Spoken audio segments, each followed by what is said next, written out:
আয়োজিত তারুণ্যের উৎসব 2025 ফুটবল টুর্নামেন্টে আজকে ফাইনাল খেলা অনুষ্ঠিত হলো।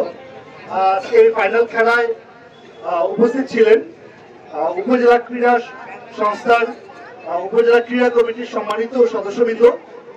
আজকে দুইটা টিমের খেলা আমরা দেখলাম এখানে, গতকালও খেলা উপভোগ করেছি।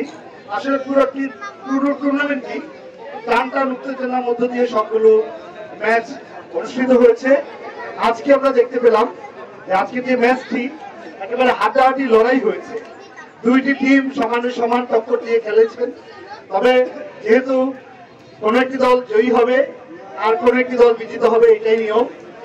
অভিনন্দন জানাচ্ছি ভাবিচা ইউনিয়ন একাদশকে, যারা আজকের এই বিজয়ের মুকুট ছিনিয়ে নিয়েছে।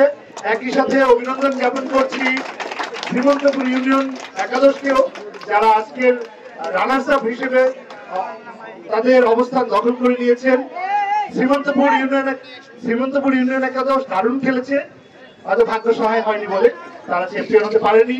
সামনের টুর্নামেন্টে অবশ্যই ভালো করবে এবং অন্য যে 6টি ইউনিয়ন থেকে অংশগ্রহণকারী দল রয়েছে তারা হয়তো এখানে উপস্থিত নেই, তো সকল ইউনিয়নের দলের জন্য শুভেচ্ছা শুভকামনা রইল।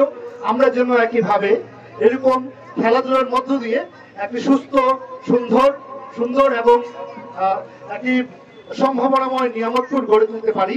এই ক্রীড়াঙ্গনের মধ্যে যেন আমরা ক্রীড়াঙ্গনের মাধ্যমে যেন আমরা মাদক মুক্ত একটি সমাজ গঠন করতে পারি, একটি সুন্দর সমাজ গঠন করতে পারি।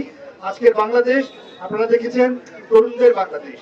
আর খেলাধুলা, ক্রীড়াঙ্গন, ক্রীড়ামুখী জনগণ, ক্রীড়ায় অংশগ্রহণকারী ক্রীড়া ব্যক্তিত্ববর্গ সকলের মাধ্যমে কিন্তু আমরা একটি সুন্দর সমাজ গড়তে পারবো।